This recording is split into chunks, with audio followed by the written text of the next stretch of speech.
Welcome back to Talking Shit, where we are talking all sorts of shit. Schitt's Creek, that is. Today, we are wrapping up season 5 of Schitt's Creek. I'm Jess Sterling, and of course, as always, I am joined by someone who I didn't prep this ahead of time. Let's see. Who Who who will probably have a very different character rankings than I will. Stuart, how are you? As someone who knows the spoilers for the character rankings, yes, I will. We deviate quite a bit on quite a few, I will say. But that's going to be coming up. Season 5 wrap up. This is obviously like the worst period of time for like me as a first time watcher of this show and having to watch it week by week, because this means 2 weeks because of this stupid wrap up episode that I have to wait an extra week.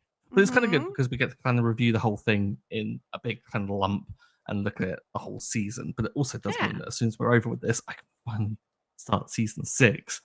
Yeah. But it also comes with sad emotions because season 6, Jess, it's the last one. There's no more season. I can't believe it. I truly can't.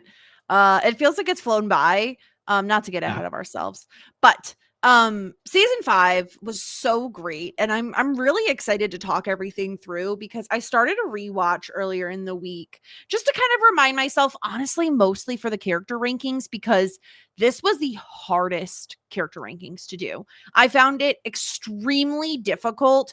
I feel like there were 3 people that could have all gotten the top spot, and then even in that second tier of characters, it was very difficult for me. So either way, I was like, I'm going to start rewatching, remind myself the beginning of the season, whatever.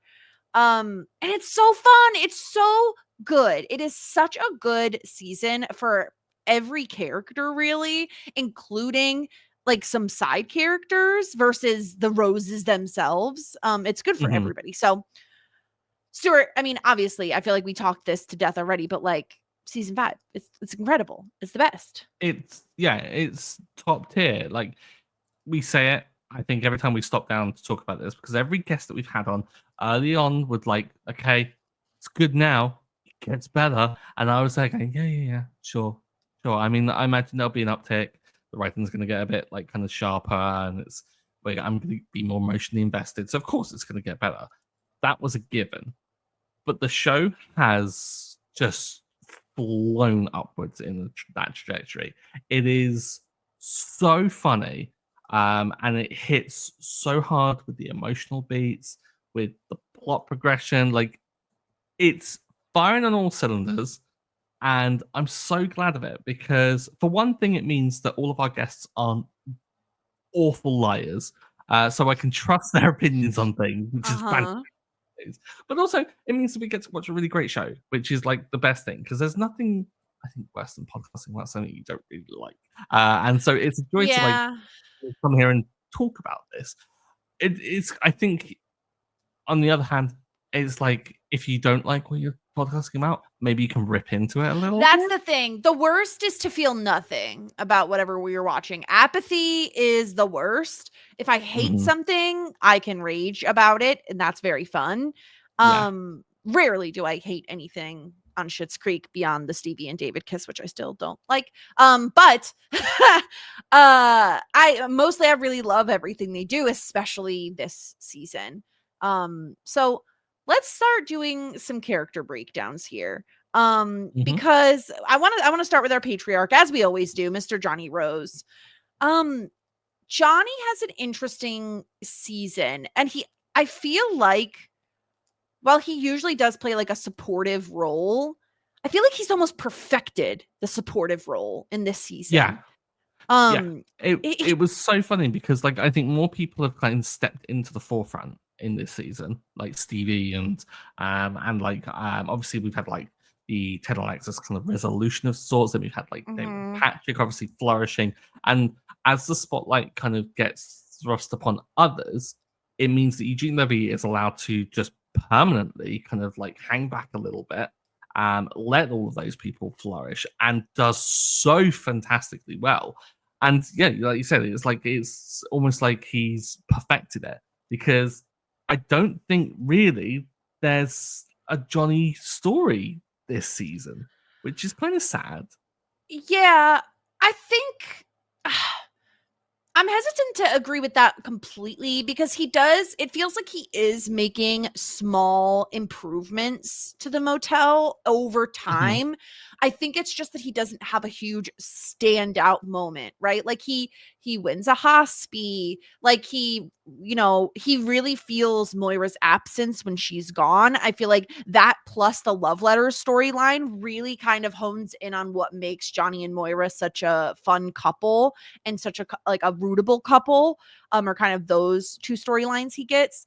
And then a lot of the other ones are more support places, but in ways that are necessary. Like when he's babysitting Roland and Jocelyn's baby, right? Like it is both hysterical and it feels like he wants to prove that he's a good father when he, in my opinion, spends all season proving how good of a father he is. Hmm. Like maybe he wasn't the most attentive and available parent when the kids were younger, but he is making up for lost time. I'm thinking of the baseball storyline where he doesn't care if his team wins as long as David is doing well and David feels supported.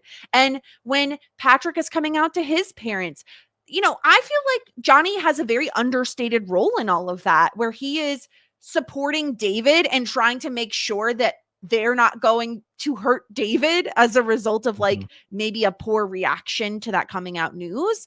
So while he doesn't have kind of a storyline solely dedicated to himself, he is so supportive of other characters that I feel like I don't want that to go unnoticed by us because we've been hard on Johnny in the past for like maybe being cringy occasionally. And, he does some dad stuff, but Yeah. he really, in my opinion, goes above and beyond this season to make everyone feel supported and helped and so that they can shine, right? What is it Maury says? When one of us shines, we all shine.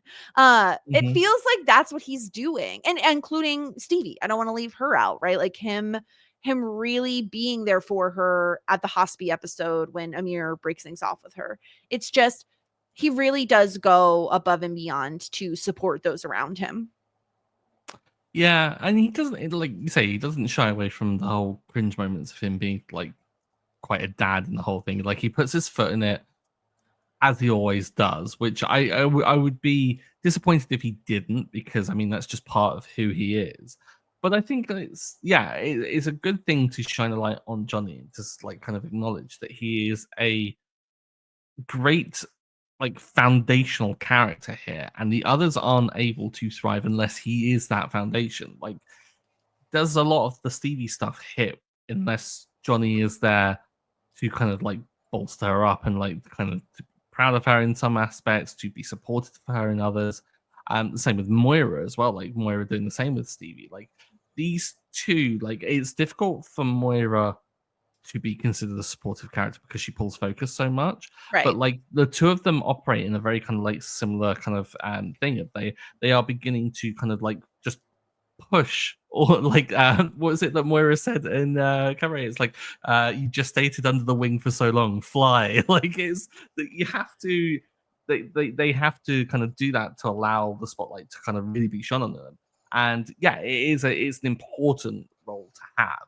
But like we've said, Johnny has perfected it. And I don't think that's detrimental. I think you can have there not be like an A storyline with Johnny, and it can just be the motel's improving like here or there. They're getting some good reviews, like they're turning things around. It's becoming I'm not sure if they've even talked about it, but I feel like it's becoming profitable at least. Like it feels like it's becoming a bit of a Yeah. success. And so like that I think is great, because if he is a supportive character and he is off to the sidelines just kind of like cheering them on and kind of being there, that's all that we really need from, I guess, from story wise from him. I don't really need him to be embroiled in any big dramas or any kind of major Yeah. profound movements. I'm content with Johnny just being Johnny and thriving. It's really lovely to see, and it was nice to not be down on Johnny all the time, because I think before it was always Johnny does the cringe things, but he kind of leans into it maybe a bit too much and makes some really poor Yeah. and silly decisions. And like now, I'm like, Johnny's just got his head screwed on. He's just a clumsy old dad. Like, Yeah, and I it's think flat. there's a difference between being a supportive character and being more of an absent character. Like there were seasons Mm, where we complained that it felt like Stevie was barely around, and when she was only there to service other storylines.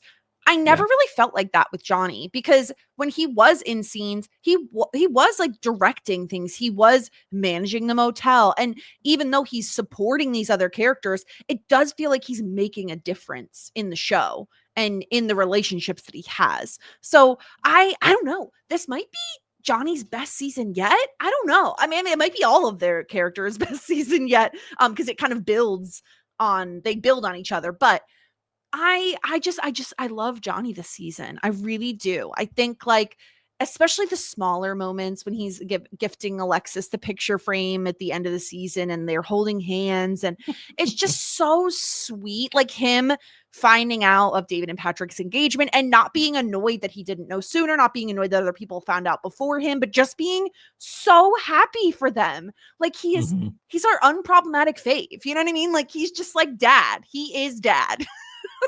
Yeah, he really is. I feel like his whole character took a real turning point at Merry Christmas, Johnny Rose. Like that was Yeah. almost like it was his like a Christmas Carol type kind of like, oh, I'm seeing all of like the aspects of like everything. It's after that point, like I think he's really found an appreciation of like, okay, yeah, his life is dramatically different than what it was. Now he is seeing that they do appreciate him and they do love him, and it's just exhibited in different ways. And I think he's learned to accept that, and it's made him just more comfortable in his own skin and where he is. And like Johnny seems to have just accepted their lives now. Yeah. Moira, on the other hand, still very resistant to that. But like it's great to see it from Johnny. Freaking long enough. Like it's taken what 5 seasons, but I think once he decided on the motel as like an option for him, mhm, we get to see almost like the Rose video version of Johnny. This motivated like boss who wants things to succeed. I think when mhm. he didn't have a proper like career, day job, whatever you want to call it, he felt aimless, and you could feel Yeah. him suffering as a result and not wanting to place roots because he saw this all as temporary. Once he had a proper motivation and something to do day in and day out, again beyond supporting his own family, I feel like he no longer feels like he's being left behind like he did Mhm. feel previously. He always felt like everyone else was like flying around him and he was still stuck on the ground. And I do think that now we've reached a point where no, the motel isn't perfect, but they are getting good reviews. They seem to be improving. Like it does seem to be going well. Mhm. And I feel like now he seems much happier, and because of that, it doesn't feel like a competition as much anymore, or at least a competition he's not losing anymore, where he feels more on even ground with the rest of his family, so he can then Yeah. properly support them better, you know? Yeah. And I think it will stems from the fact that he is. I feel like he's done things in the right order this time. Like I feel like before it was Rose Video was a massive success, and like him and Moira had, like conquered the world. Then they have kids, and the kids are an afterthought. And like now, I feel like it's come this like massive like situation that they're in. Um, is almost like a big reset, and they've learned to function as a family and to appreciate each other and like to live in each other's kind of space and to be aware of each other. And now he like has that solid foundation with them.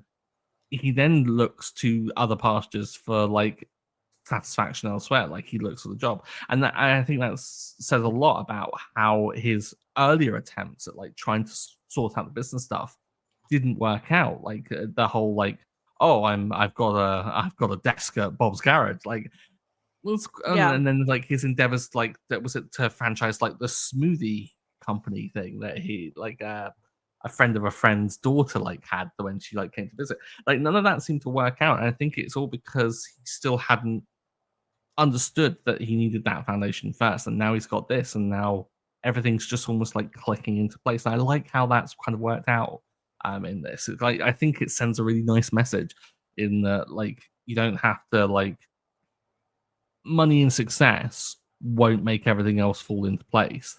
Like if anything, it will just highlight that like gap is even larger than you probably think it is.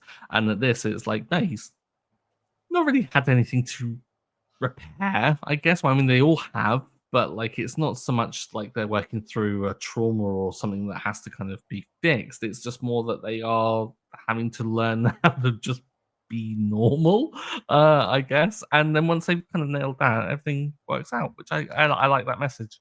Yeah. And shout out to Johnny for being just the most normal person in the room of all the Roses, and like having to be the stable force when he's dealing with some real dramatic people at times and some people who really absorb the spotlight. He does a really admirable job at like calming the room down when necessary. So I love him for that. But speaking of other Roses, let's talk about his partner, his wife, Moira Rose, and her journey this season. She kind of comes full circle in terms of The Crows Have Eyes 3. The Crowating is where we start with her. She's on set. We were really impressed with her showing in the Crows movie in terms of taking the scripts and doing rewrites and really like taking something that is kind of a joke, kind of nothing anyone would take seriously, and putting her best foot forward, again with the support of Johnny saying, if anyone can do it, you can. And she really does take this head on. And I don't know, Stuart, part of me feels like if not for the way the Crows movie goes in the beginning of the season, I feel like that reinvigorated her in a way that allowed her to sink her teeth into Cabaret as well. Like it got the creative juices flowing almost of like, like Yeah. getting everything kind of backlighting. And like, it's weird because the two are very kind of, I still see them as being very different in terms of Moira's perspectives. I think the, the Crows Have Eyes is, I still think, and based on her reaction towards the end of the season, I think she still sees that as a ticket out. Like she's still this character of the family that is still kind of holding on to this whole thing of, well, we need to escape this place. And yeah, she's done things to establish hooks and everything, like town council stuff, Cabaret, like friendship Jocelyn and Ronnie and all the Jazza gals. Like there are these things that she's doing, but I still see them as just her occupying her time. And while I think that, yeah, the Crows Have Eyes kind of did get things percolating and kind of got her into the mindset to take on something like Cabaret, I still see Moira as not quite finding that acceptance still. And I don't think she ever will at this point. Yeah, and I think that's the thing. I think whilst a character like Johnny could be comfortable staying in Schitt's Creek and running a motel, for the rest of his life, that's just not who Moira is, right? We in season 1, we find out she's from a small town and like she got out and she didn't want to go back. She likes the glitz and the glam and the big city. I don't think I can fault her for that. That's just her preference. What I will say is I feel like the opportunity to do something like Cabaret would, realistically be available only in a small town to her, to do this sort of a production.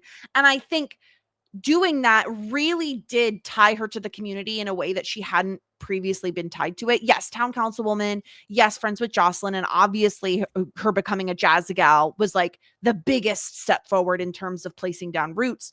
But I feel like her relationship with Stevie specifically, like, it felt like for the first time, Moira was putting someone slightly before herself, right? Like in coaching Stevie to be Sally in Cabaret, she benefited in that she's going to get the accolades in terms of like direction and everything, but Stevie's the one on stage, not her. I think like she got to coach someone, she got to teach someone, and I don't know that we've really seen Moira do anything like that before where it didn't also really benefit her, right? Like in Jazz the Gals, she's probably getting the solo even if she's teaching the other women certain lines or whatever. So I it's tough because I don't think, at least for me, I don't know that I would ever expect Moira to be like, I would love to be here forever. I just don't know that that's who she is. I think that'd be like asking her to do something, become someone she's not. But at the same time, in terms of her comfortability and happiness, I feel like we're at an all time high. Like she's really just cemented her relationships in town and really done a great job at not just connecting with her kids, but then this relationship with Stevie across this season really is something. Like she was able to pull something out of someone when Stevie didn't even know it was there to be pulled out. She was able to really like get Stevie to be like, you can do this. I know you're capable, because she has this very strange way of like, when she compliments you, you have to believe it. Because like the way she does it is so genuine. Like she would never say something she didn't actually think. And if she was just kind of like pumping you up, you'd know it. So yeah, Moira has such an interesting journey this season. And Cabaret is obviously like a big part of it. Yeah, really, really huge. And like the way in which she's the one to see that kind of like spark in Stevie, I think is what I was trying to get to before, is that her having almost like one leg in Schitt's Creek and then one leg kind of perpetually trying to like feel for like somewhere else to like get out. I feel like is her way of kind of, I don't know, like I don't think anyone else who has bought into Schitt's Creek would see that same kind of like feeling that Stevie is exhibiting. Like Stevie kind of who is experiencing like, I don't want to see everything from behind the desk kind of thing. I don't think anyone else recognizes that in her except for Moira, because Moira's sharing in that experience in some way. Like it's not a direct one for one, but it's the kind of same area of just like, I'm not sure, like I'm destined for just this. And that's kind of Moira's mantra. And so, like, for her to see that and to recognize it, but also not to kind of hone it in a responsible way of just saying, well, like, we've got a local production of Cabaret on. I think you'd be really good for this role. Like, rather than just saying, fly, birdie, fly, and like telling her to get away. Like, I think it's a constructive way. And I don't want to get down on Moira too much for, I think, being the more flighty of all of the roses. But I think that it's kind of necessary for her to have that perspective that others don't have, because they're all kind of, in a way, accepting things and kind of moving on, and like, which is healthy. I think it's kind of really responsible for them to do. But like, I think it just makes her different from the other roses in quite a substantial way. I also love the fact that she's not only getting to know Stevie in a much better way, but she's also like, she's spending time with Patrick. She really like adores Patrick. Like with every time she refers to him, she's like, "You're wonderful, Patrick." Same, Moira, same. Completely agree. But like, I love the fact that she is kind of like, she's not just communicating with the same characters that it used to be. Like, we really, aside from the roses, it was just Jocelyn and occasionally Roland. Like, even her interactions with Stevie were very fleeting and very kind of like surface level of like complaining about something. And now I feel like we're getting richer, experiences from her and conversations, because she is, I don't know, I guess in a way becoming more settled, while also, I'm still going to say, like, still looking for an out. Moira's change has been, I think, the most curious of all the roses for me. I find her to be fascinating in terms of why she is so different from the rest of them, other than just being her weird self. Do you know what I mean? She's just Moira. Yeah. Yeah. She's just Moira. And interestingly enough, I think you're totally right in terms of her character arc and her journey.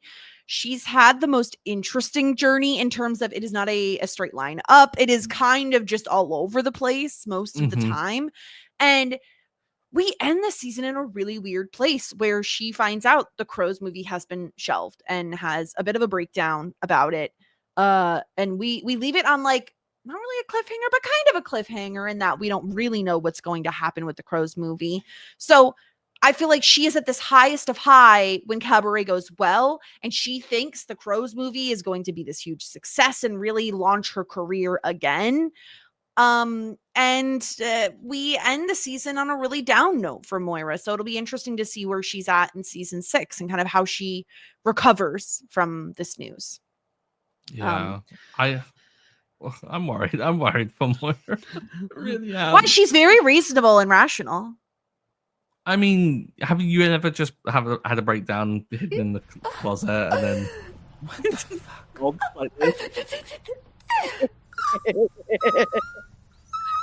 Totally normal. Totally normal. So high pitched. I don't know. Yeah. All right, let's talk about David. David has quite the season. A lot of it, centering around Patrick, obviously, and their relationship. He helps Patrick find a new apartment. He thinks they're going to move in together. That really wasn't Patrick's plan. Helps him throw a housewarming party, which really feels like it heals some wounds he suffered in high school. I feel like he's kind of like patched things up there a little bit. It was like a weird form of therapy for him. As well as the baseball game that Patrick kind of, twists his arm into doing, that he scores the winning home run. Like all of these things are really great. We get to see Wendy again, which I loved. Ridiculous, absolutely insane.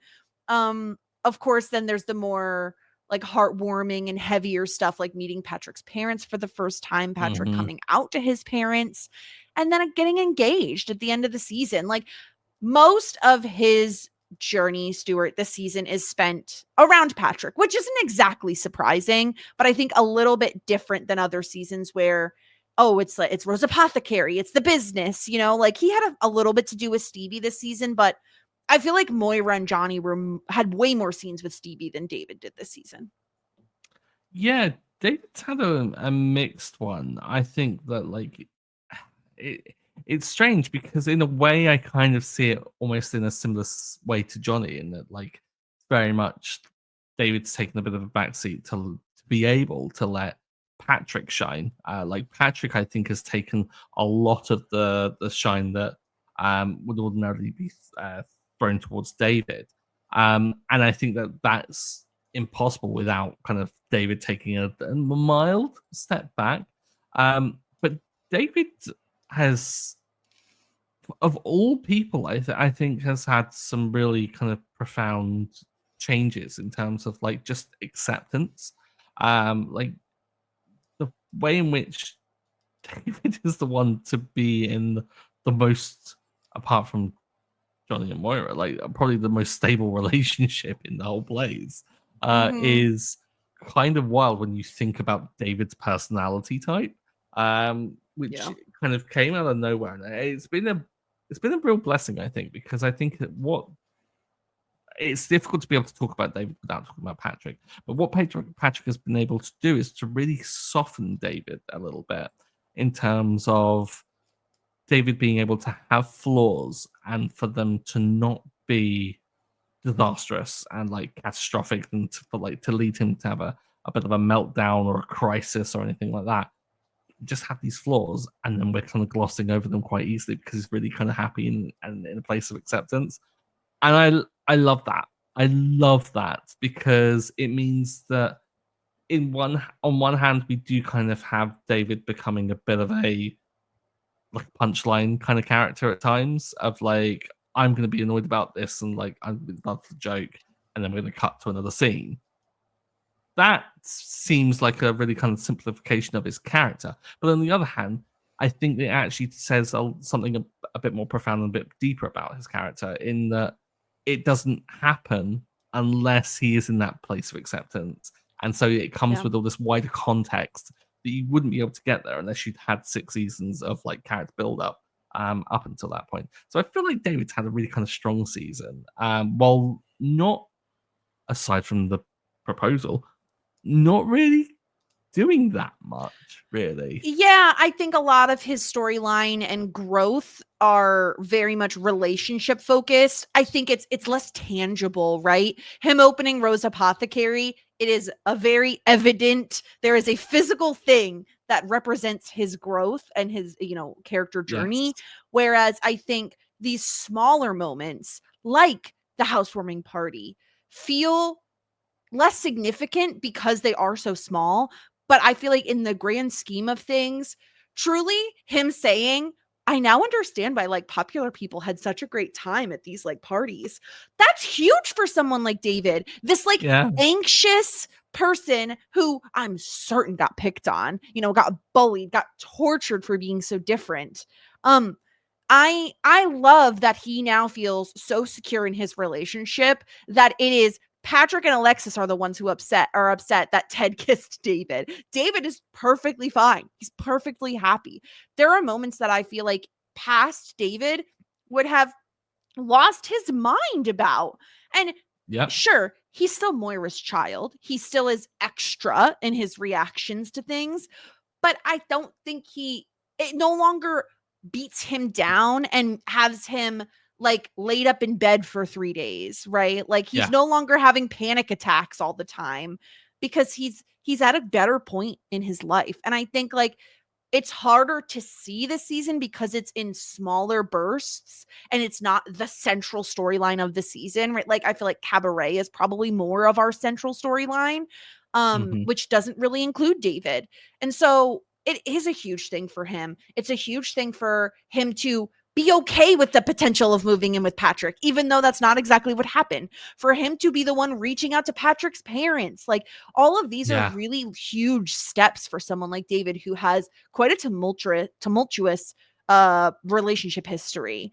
And then getting engaged, like not even just getting engaged, the way in which it happened, like going on a hike and then loving someone so much to be like, no, we're going to finish this, even though you got a stick in your foot and you're injured. I will carry you up this mountain. Like season 1, David could never, like it Never. really is huge for him. So even though there are very small changes happening, I think they're just evidence of a larger change that has happened with this character. And obviously Patrick is a huge part of that. And yeah, like I love David this season. I feel like he actually is incredibly happy for the majority of the season, which probably is the first season that's happened. He's had so many ups and downs in other seasons. And this one, it feels like he's mostly just vibing, which is great. Yeah, it really is. Like he has downs in this season, but they're not the worst things to happen. Like I'm thinking about like when obviously Wendy turned up and there was like fake David. He got robbed, which wasn't great. Yeah. They got robbed, for example, and still that was quite entertaining. Can you imagine season 1 David as well, of like going along with Stevie to a hotel and then realizing that you're third wheeling? And season 1 David would have like stormed off, would have like had a like locked themselves in the room probably and not come out. Instead, we get David like going to the bar and singing Mariah on karaoke for Tammy. I think Tammy, it was. yeah, Tammy. Yeah. Do you want some champagne? Like we never would have got that before. And so yeah, it's like you said, it's these small moments that kind of really kind of invite us into this kind of wider storytelling that's going on of just a character that is comfortable being them. And I think that I don't need, again, like with Johnny, I don't need peril to be kind of like dangled above them, and like I don't need David to go through strife at this point. I feel like I've earned what we've earned, a chance to just be happy. Like I don't know how you can't. Every time like David comes on and is just happy. I'm grinning from ear to ear. It's just a wonderful thing to watch. Yeah. Yeah. And so even though it doesn't feel like David had a massive storyline devoted to him beyond, again, the engagement, I do think like this is just evidence of a larger change within this character in a Mhm. really impressive way. And Dan Levy obviously is incredible at playing David. It's just, I love him so much. Um, let's move on to talking about Alexis here, the youngest Rose. Alexis's story this season is also quite interesting because while last season was mostly devoted to her feelings for Ted and her going to college and like trying to get back together with Ted and all that stuff, here she's in a very stable relationship with Ted. Like they have their moments where they bicker, right? Like him saying he kept things she gave him from their relationship, her giving away Mhm. everything he's ever got her.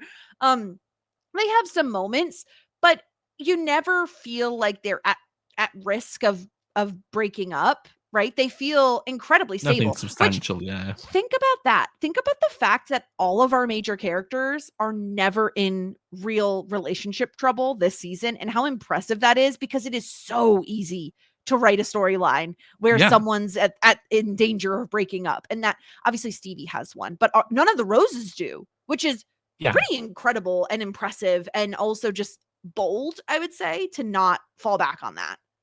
Yeah, I think it would have been so easy to have after like a whole season of like almost in a way of the will they won't they with Ted to go back on that and to like to make that a thing of drama. And it's nice that they don't go to the easy thing, and they don't just toy with us. They don't cheapen what Alexis went through in terms of the growth. Like if that had immediately gone to shit, I would have been really kind of angry because I'd have been like, well, why have Alexis go through all of that growth to almost earn that Ted's attention once more, like for Ted to kind of realize that she has substantially changed and to give Mhm. her that other chance. Why would you even think to take that away from them when it's so earned? I would have been I'd been so pissed. And it's nice to see that in this season, like it has been a source of stability. I will say though, I think Alexis has had a bit of a stinker of a season. Not gonna lie, I feel like what has That's she really done? interesting. Yeah, let me defend her. I think it's similar to David in that they are small moments that to me just add up. So the first being she helps the motel, right? She's the one who gets Amir there. It has this entire plan for the plant. And I mean, yeah, the plan is like a silly plan, but like at the same point in time, she is the one who is like, this is what we can offer. And this is not the first time that she has helped the motel. It seems like she is really trying to start her business of this is my job. And she's not just like resting on that because she's also helping Moira, not only with like the marketing and stuff for Cabaret, but getting people to attend it, right? Like getting it to be a huge show. She has press calling Moira about it. All Mhm, of these things feel pretty significant in terms of she's starting her own business. That can be incredibly difficult, especially because you have to be self motivated to actually get out there. And yeah, sure, we can say like these are her parents and like nepotism and whatever, but she's actually really good at this. So I don't even know that you can, you know what I mean? I wouldn't even call it that because she's so talented at what she's actually doing. And then on top of that, so that's like professional growth. I feel like personal growth, maybe it's smaller in terms of it's not across the entire season. It's not her trying to change to get back together with Ted. It's not drawn out. It kind of happens in a single episode, but her deciding Ted has done so much for me, it is my turn to be selfless and agree to go to the Galapagos with him. I know that's like one thing, but it is a big thing for Alexis to do because she doesn't really know it. She's under the assumption, she's under some wrong assumptions about exactly where they'll be going.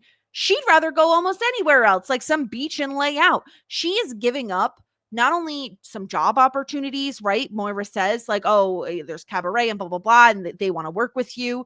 She's giving up that. She's giving up, obviously, closest to her family. She says she's afraid. She's going to be homesick. She's going to miss her family. and she's giving up like where she is comfortable for the unknown. And we know she's traveled a lot, but she traveled with money, right? Which is very different than traveling Very. with no money. And I just think it's really huge for this character. I think it's a little understated. I don't think it's as flashy as some of the other things that have happened, but between the steady amount of work that she's been doing, obviously performing in cabaret is very fun. It's a little bit of a side thing, but also just being incredibly selfless with Ted. I think that's a huge character growth for her when usually, God, he gives up so much for her constantly. For her to be the Yeah. one to recognize that like he does that and to be the first one, it's not really him because he's the one who's like, no, I'm going to turn it down. She recognizes he wants this. She goes to Twyla to talk this out with someone and comes to the realization of, oh, you know what? I probably should give something up for him. And all of that, not just like the recognition itself and then the acting on that recognition of what she should be doing feel really significant for me for Alexis. I guess I would. Yeah. I mean, I do recognize that. I guess for me, I think it's because I'm very skeptical of this whole trip for what it means for their relationship, and I still see that like I feel like some almost like seeds have been planted in terms of Alexis's blind spot that she has for like her own self-awareness at times, like a little bit of Alexis in the audition, like the conversations with Twyla where she still doesn't quite get that she's being patronized at times, and it happens quite a lot.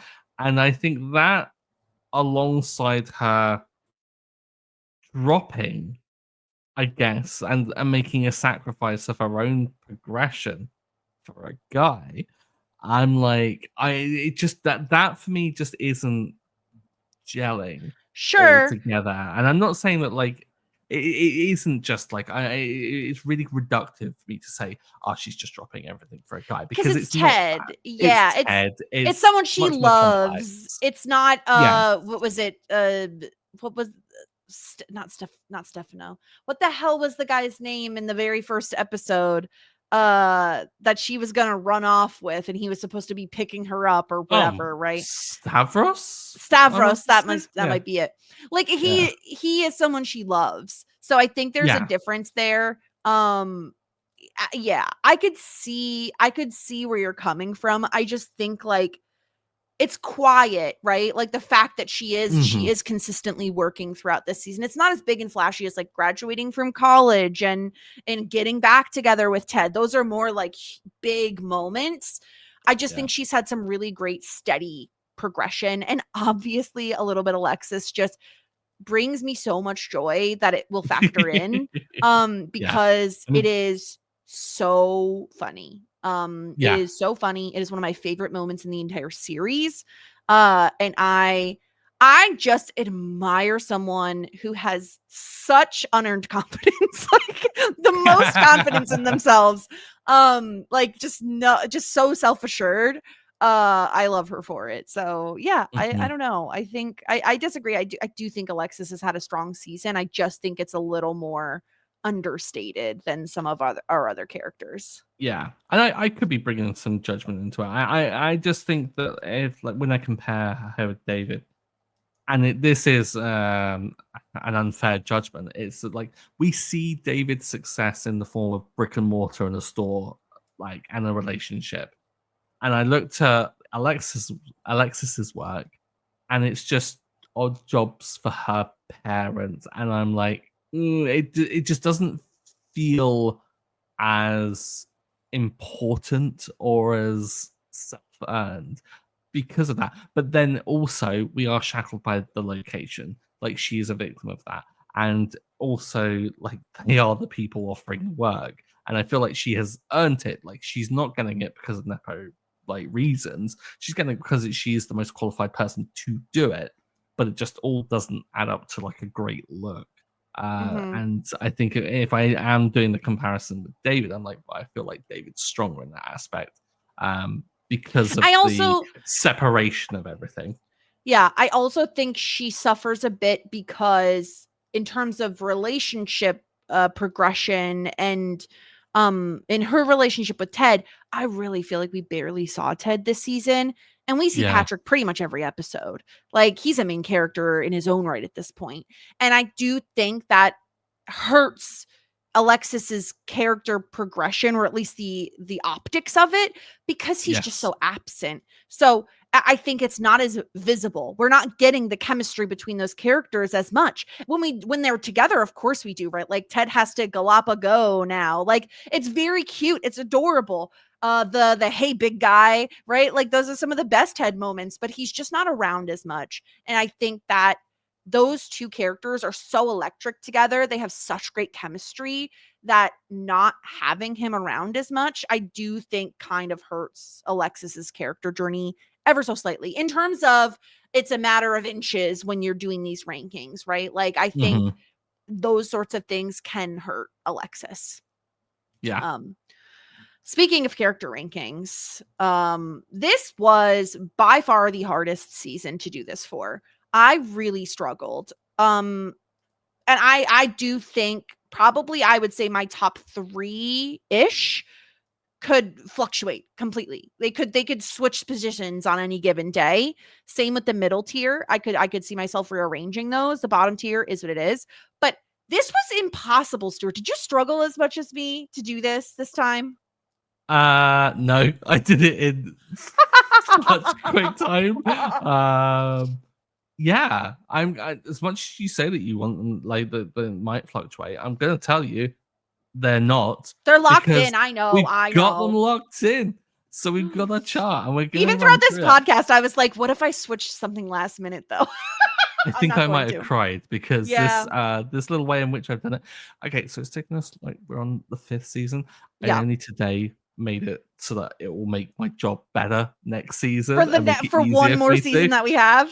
Yeah, and I was Right. like, why didn't I do this 3 seasons ago? Like, what the hell am I doing? What am I learning? But Yeah. yeah, we got 13 positions. Jess tried to make it 12, and I fought valiantly Yeah, to and I'll include say who someone it that she was. missed, and we'll get onto there. Yeah. Yeah. But yeah, Yeah. Yeah, we do have a visual up. If you would like to check us out on YouTube, you can see yeah. what we're looking at here. Should we start at 13? Yes. So, Okay. bottom of the Yeah. barrel, Yeah. we've gone with different options, I believe. I'm Oh, trying to remember. okay. This is the thing, I can't see them either the way I've done it. So, 13th, you've gone with Roland and I've gone with Ray. Yeah. Yeah. Interesting. Roland drove me nuts this season. I feel like it was a return to, I don't know, season 2, 3 Roland. He just said things that annoyed me most of the time. He interrupted some of the like warm and fuzzy moments, and that irritated me. Roland just got under my skin this season, and so he's at the very bottom of the barrel. I can't even say I'm sorry because I'm not. I feel like Roland had some redeeming moments. Mm-hmm. Whereas for me, Ray is bottom of the barrel because Ray has no respect for boundaries and just walks in without knocking. Yes.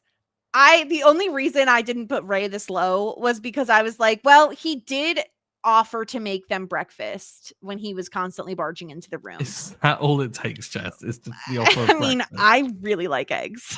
So that was really nice. I think it's also because for some reason Ray makes me laugh more than Roland does. Like the Ray's comedy just makes me laugh more than Roland's does. Like I love when he's doing the apartment tour and he like goes into the bathroom behind the curtain. Like I don't know why. I just found it was very funny him calling the closet what does he say? It's a stand-in closet, like instead of a walk-in closet. Like such stupid stuff. But yeah, Ray made me laugh more than Roland did, so I moved him up higher. Wild. You're gonna be I feel so like upset you're if I gonna said. yeah, no, I feel like you're gonna earn the ire of a lot of listeners as well. Yeah. You've gone with Jocelyn. I did. This is horrendous. And I'm not mad about it. I'll defend it. So Ray was not going to be included. I shouted at Jess. I was like, no, We had him in the last one. We should have him in this one as well. And yet you still told me to put him higher than Jocelyn. This is outrageous. Yeah, and I will defend myself here. While my argument for Ray not being in it was he's barely around. Like in the beginning of the season, he shows up quite a number of times, and then he just disappears and he never shows back up. Whereas Jocelyn is around way more. She's a bigger character, but by God, she irritated me time and time again. Her and that freaking baby. It's like, oh, just because I have a baby, everybody's lives revolve around me now. Like she can't make the Jazzagals practice, whatever the heck they call it, rehearsal. And like it's all because of the baby, but it's no one's fault but your own, Jocelyn. You chose to have a baby. Like your life is gonna change a little bit. And then the when they go away to the casino, I connect with her on the like, I don't feel as old as I am sort of a thing. But that haircut is so bad. It's so bad. And she throws a hissy fit and like really just rips everyone in the Jazzagals to shreds. And I know she's tired, but girly pop, like calm down. Don't be rude to Twyla. Twyla's like the nicest person on the planet. So everything she did, I feel like when she did show up, she actively irritated me versus Ray did some bad stuff, but he also made me laugh and he was not around as much to piss me off. And one more thing Jocelyn did that I'll never forget. David is trying to announce incredible personal news of his engagement. And her and her freaking husband, who's at the bottom of the list, interrupt it. And like, you're engaged. We know, but let him say it, ma'am. Let him say it. I just can't. Jocelyn pissed me off this season. And she's where she belongs. Wild. Wild. Why did you put 11th?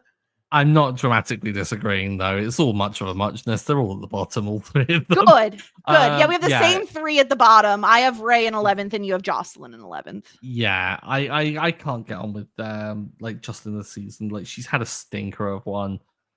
She's been so like I think ever since the election for town council, I'm like Jocelyn's just gone down, which is so sad because she's a lovely character, and I like the fact that she does like when she gets annoyed with someone and like she'll say something like under her breath kind of thing. I think that's great, but like if she was constantly nice all the time, I think it'd be so jarring and grating. But yeah, she's had some real choice moments this season, and really I will say is the one kind of like I guess forgiving thing. It really contextualizes why she's with Roland. Like I feel like that makes so much more sense now, which is kind of crazy and not a great thing. Also her trying to get Alexis to like babysit for her by being like, remember when you said you'd do anything for me? Oh, grinds my gears when people do that. It really does. Because just say what you want. Like just spit it out. Because this is a thing that happens. See, my brother does this shit to me. Like he not exactly like this, but he'll do the thing of like, oh, what are you doing Saturday? It's like, just tell me what you want. Just tell me what's happening on Saturday. Don't play like you're just trying to see what I'm up to. Because you're not. You don't care what I'm doing on Saturday. Anyway, wow. I just can't stand. Just be blunt. Just be open. Stop it. Stop. Now this is the point where I'm forgetting where I've put people and where you've put people. I can't preview this, so this is going to be a wild thing. 10th, we've got Twyla for you. Why? Twyla's good, not great. I think the only like standout moments for her usually involve Alexis and their heart-to-hearts, which are nice and lovely. I do appreciate their friendship. I just think when it comes to these side characters, generally speaking, I'm looking for comedy over heartfelt, and I thought Twyla was okay, but she wasn't the best. There were other characters that made me laugh more in terms of side character moments. See, I went with Bob. Mostly because similar thing. What the heck has Bob done? Like, I feel like all of the comedy. Do you not remember the jog and the withering stare? Because it happened. one jog does not make a summer. I will just say, like, it. I feel like 99% of the comedy of Bob is Gwen, and so just give me Gwen. Like I'm But see, I not like giving that. Bob points for that. I think that the Gwen storyline stuff also just happens through Bob a lot of the time, and it always cracks me up. Him coming in and doing his audition and being like, I cleared my entire day for this. Like, I just go off, King. Go off. Like, you've got this, bud. I believe in you. I love him. I love his withering stare. I can't help it. Okay. I'm only human. Outrageous. Not dramatically different though. You got Bob in the next one up, so it's Yeah. not like it's dramatically higher. I Yeah. remember with Ronnie, similar kind of vibe. I felt like Ronnie at times was a bit of a piece of shit. Occasionally, like, But in the best way. She's the best piece of shit around.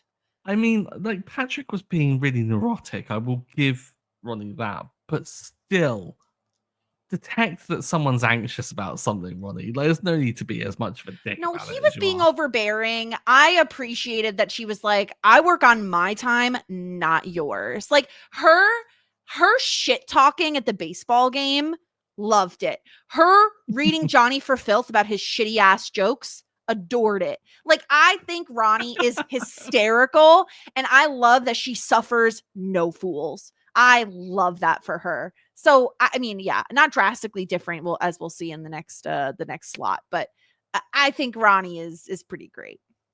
Yeah. Next slot, you've gone with Ronnie. I have. Gone with Ted.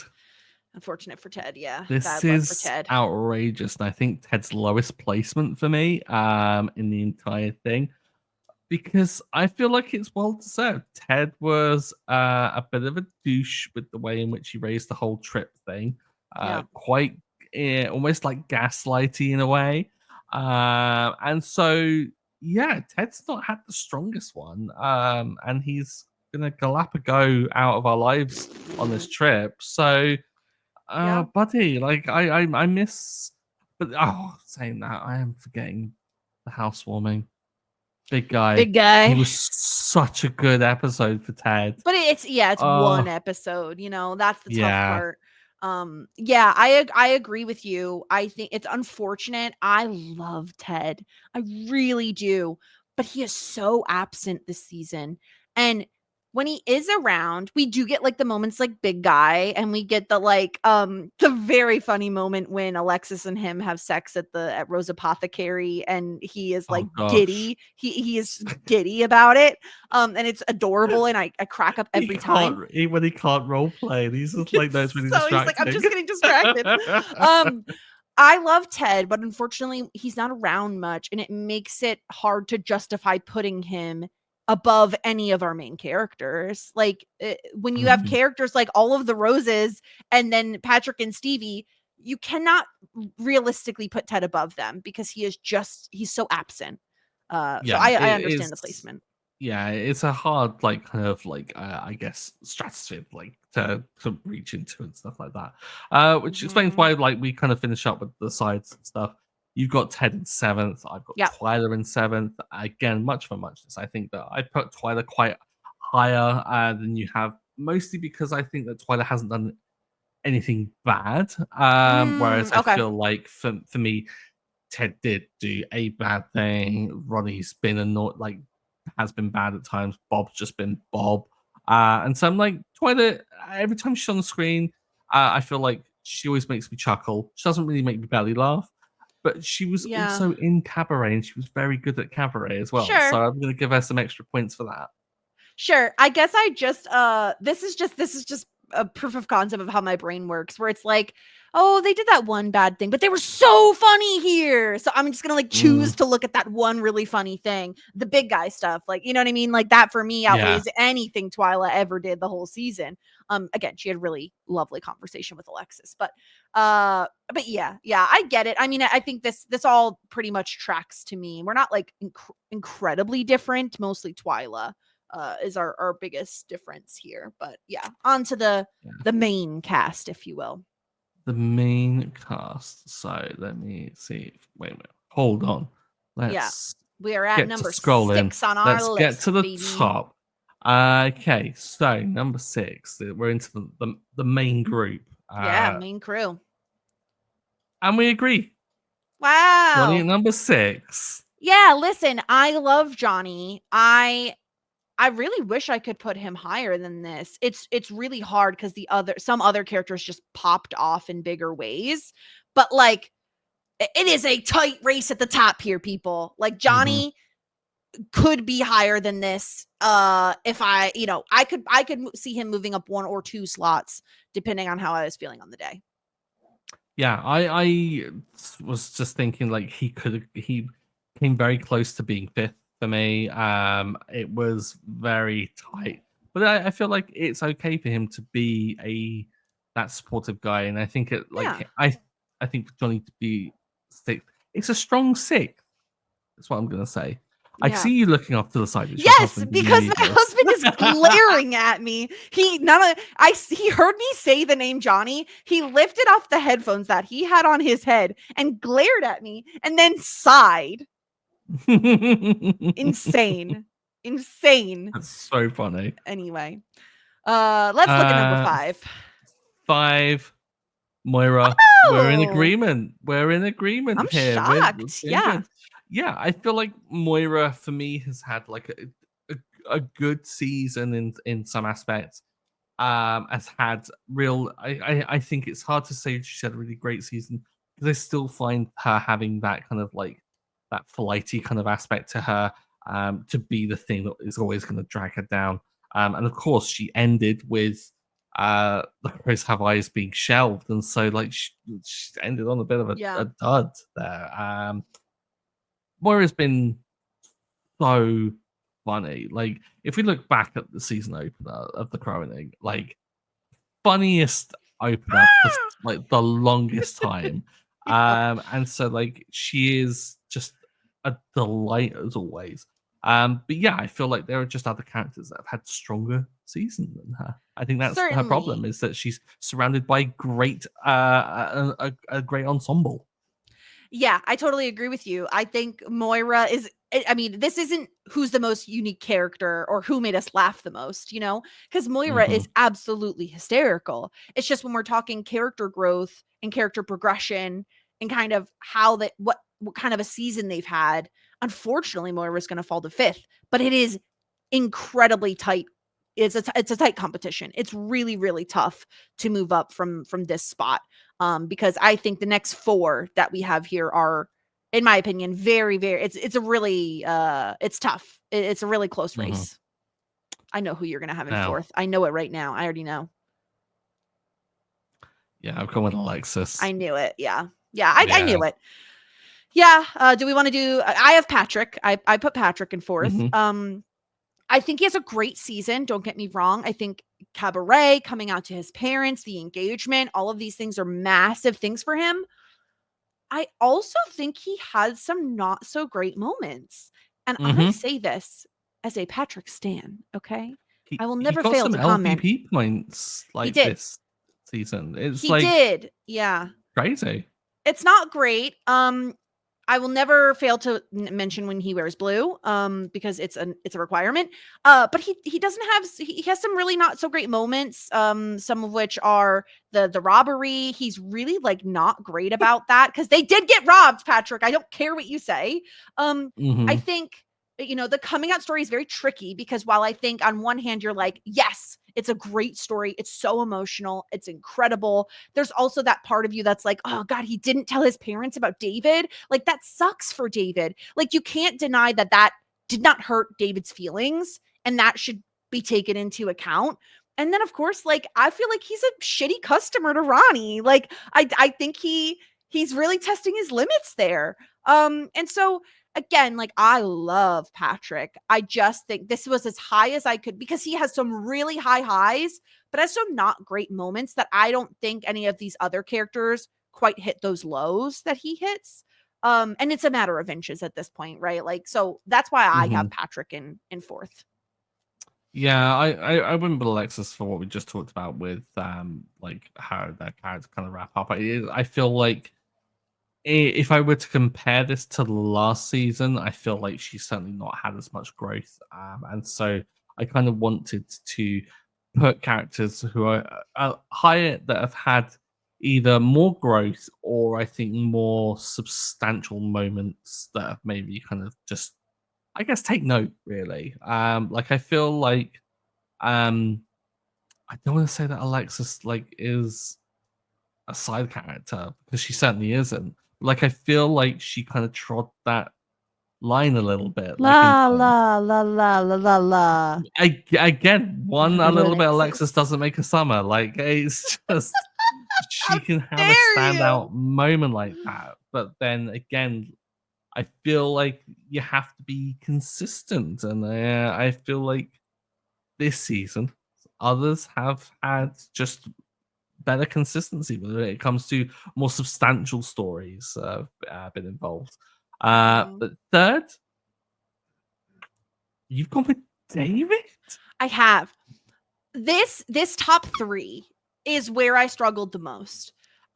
Because I really think there's an argument for any one of these 3 characters to be number 1.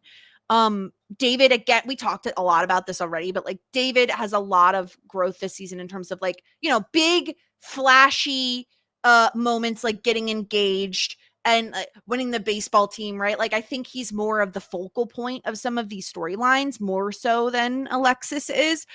But Mm-hmm. I just think like it's a game of inches. And I feel like David is more so building on prior storylines and prior connections, prior relationships. And we also, I think you can't deny a lot of his growth and progress and storylines are associated with Patrick. So it's really tough to then separate those two. Whereas Alexis, I think, carries more of her own storyline and has more less tangible evidence of, improving. But I do think like she's self-starting more so this season, whereas David started Rose Apothecary like last season. It's Mm-hmm. really hard. It's a game of inches. But I Yeah. did end up putting David third. The top 3 was where I struggled the absolute most, and this is Yeah. evidence of that. Some good justifications for why you put Alexis a second and I put David second as well. I feel like, yeah, David has had some really strong moments. I feel like, yeah, that it is. He's been, I in a way, I'm kind of marking him higher than I have Johnny, but for a very similar thing. It's like they've been great kind of sounding off characters for others to kind of like flourish a little bit more. But I don't want to dwell on this too much. We've already talked about like the roses in quite a lot of detail. Let's get like Yeah. to the start of the show, shall we? Our number one, and I think this was like so not a question. Like it was the quickest decision I've made. Stevie Budd gets number one. This is Yeah. Stevie's season, right? Like it totally is. Yeah, I'm so happy we're in agreement on this. I was fairly certain you would put Stevie at number 1. It wasn't as easy for me to make this decision though. Like I said, I think there's an argument for David, Alexis, or Stevie to all take the crown. But Hmm. and I tried, my biggest question to myself was, is this like recency bias because of the finale, right? Like is it her solo that is in my head?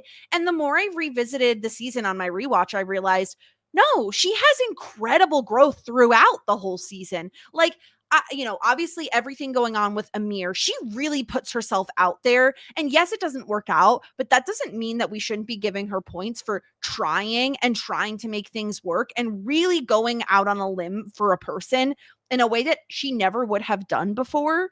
And on top of that, her connections with Johnny and Moira, like when we think Johnny might be sick, and she has this like breakdown about like, what if Yeah. something happens to him, right? Like her crying about that, her connection to David when he gets engaged, and the towels, right? Like the towels. And then, of course, the entire conversation with Moira prior to her going on stage, and then the actual solo itself. Like this season felt like Stevie found herself in a way that she hadn't Hmm. previously. And she is finally kind of tiptoeing, dipping her toe in the water of like what the world has to offer her outside of the receptionist at the motel, you know, outside of owning the motel. Because I guess she owned it last season too, but like this season, it felt like she was more than just that job. And she actually put herself out there in ways that we never would have imagined prior to the season. You know, like you never would have imagined Stevie is the lead in Cabaret, you know, never in a million years. No.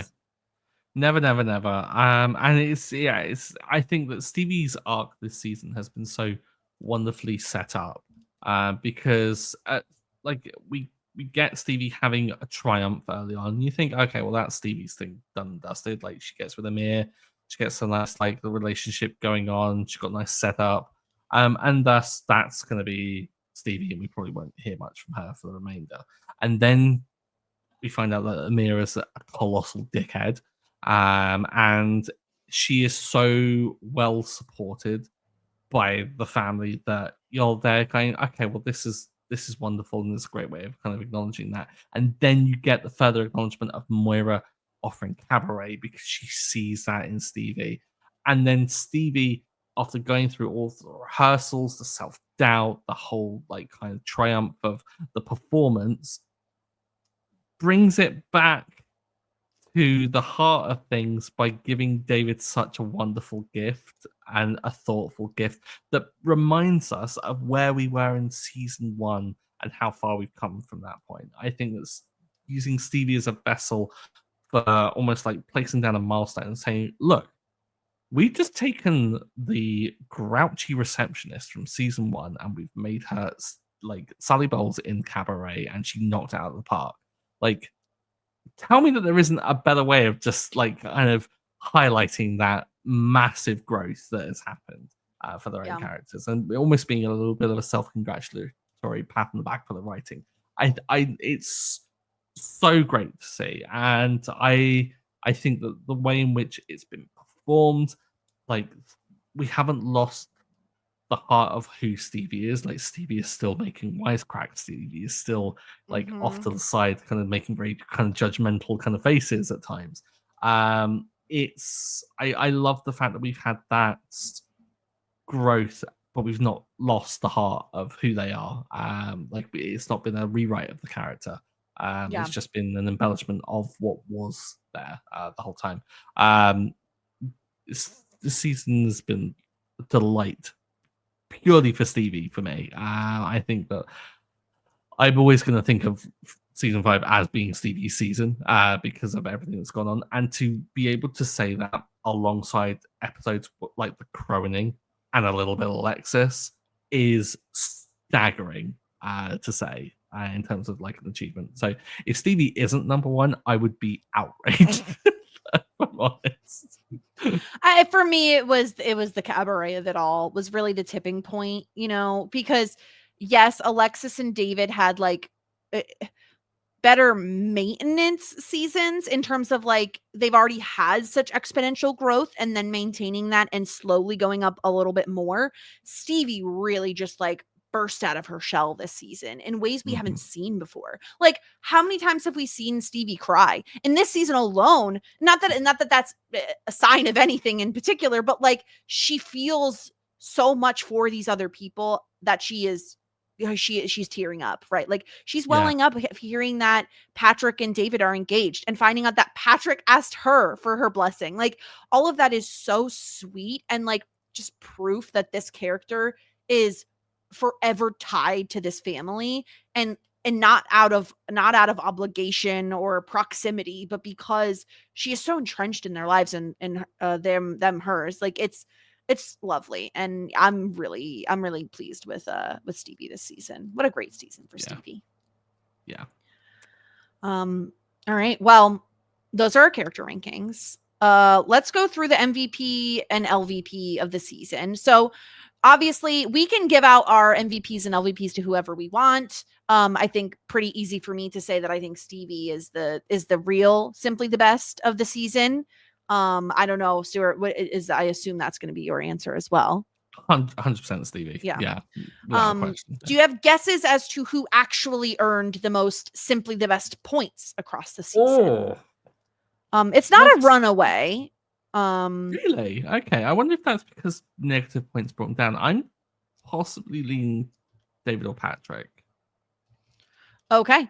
Yeah, David is the winner with 6 points, but actually in second place is Johnny with 4.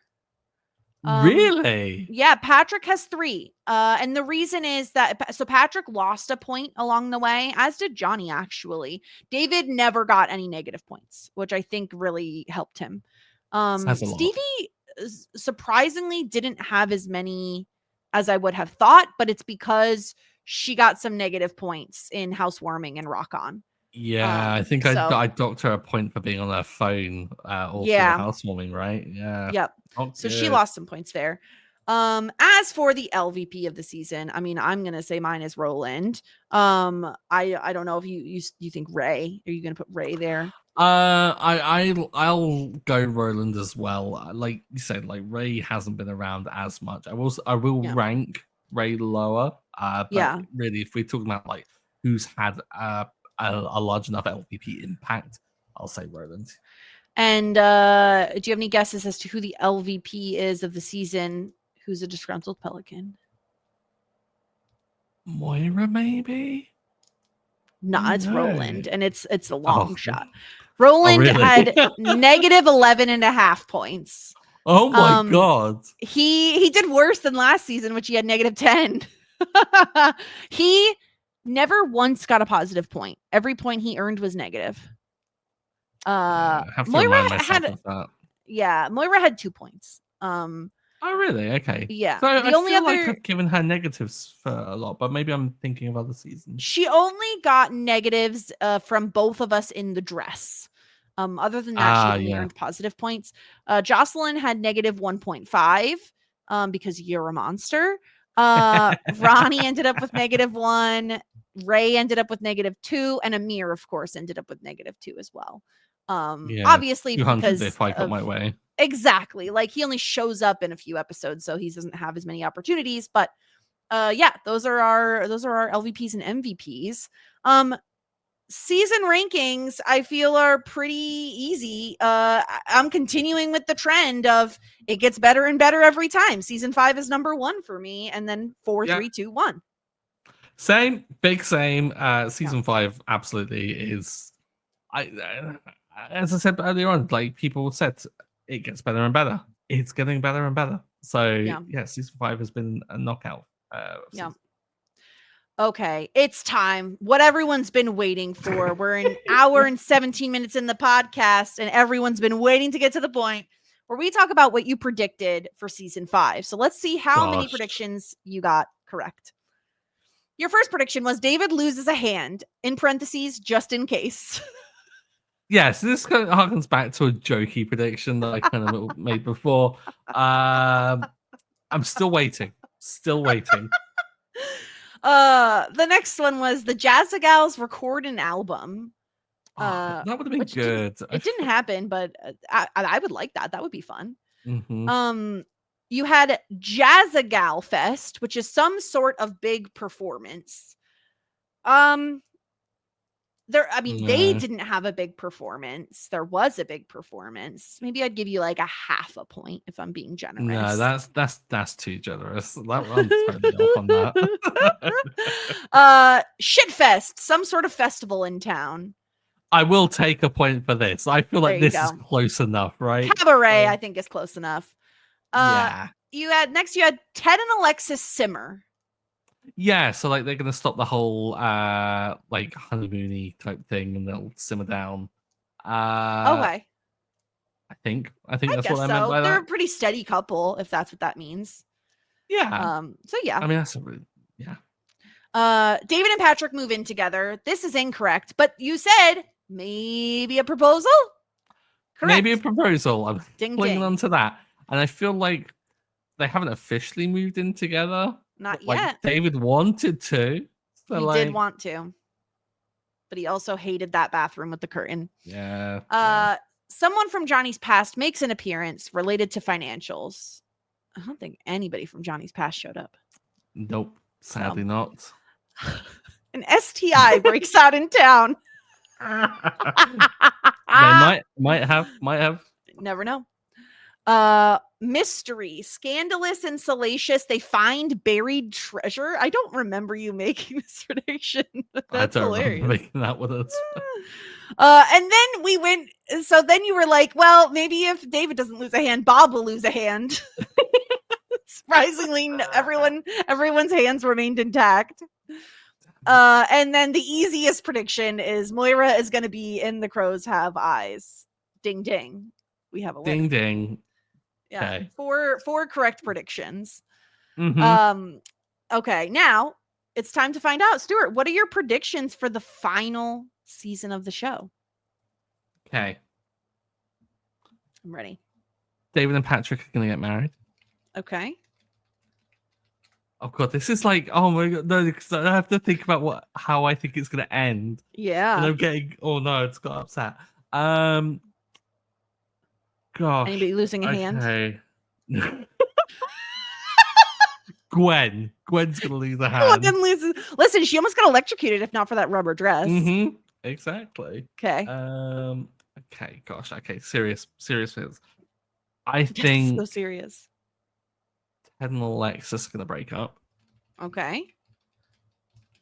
What else is gonna happen? Do you have any predictions on The Crows Have Eyes? Like a Kickstarter? Like I feel like that was like big around the time that this was released. Maybe they like Kickstarter it to like get it back to start. Maybe like Alexis takes on the marketing for it or something and does something around that. Okay. Yeah. So like somehow it sees the light of day, becomes a cult classic. Okay. Yeah. Okay. So we'll have that. Something to do with the motel. Maybe like they get a big buyout. Maybe they make loads of money from that. Maybe. Okay. Big buyout of motel and make loads of money. Yeah, because I think like surely you're gonna have to win this with them using like Schitt's Creek, right? So like I think probably all into that. The family chooses Schitt's Creek. Would they though? Because Moira. Yeah, let's go with the family chooses Schitt's Creek, but I'm like maybe brackets Moira, maybe. I don't know. Maybe Johnny and Moira, maybe they take the money and run or something. I don't know. Okay. God, I feel like I should have some more outlandish ones. These are really kind of sensible. Let's go. What's the big story of the season? What's the big story? Yeah. Ooh, big story.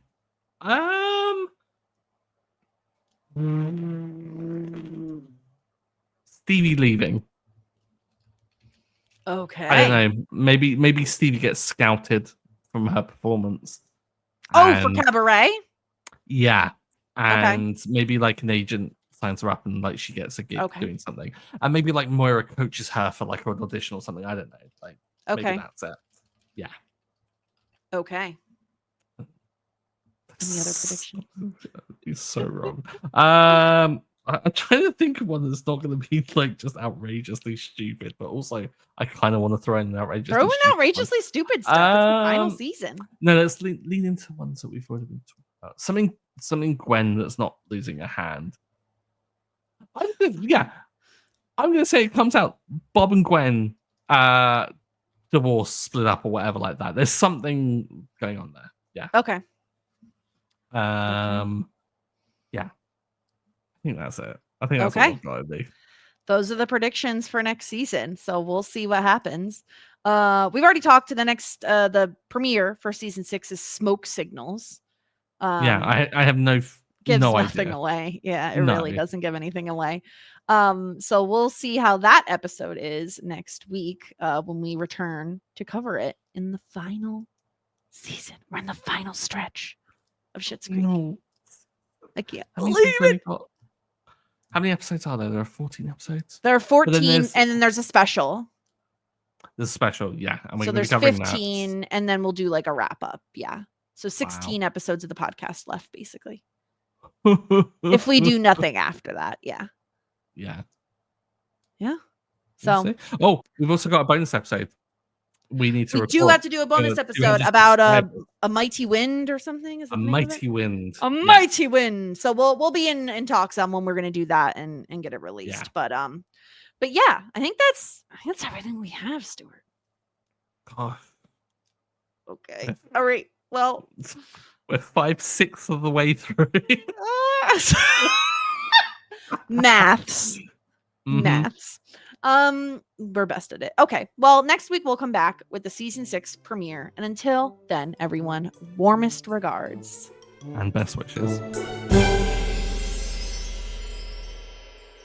Tweet us on Facebook or leave us a review and you say, yeah, okay, I think I will.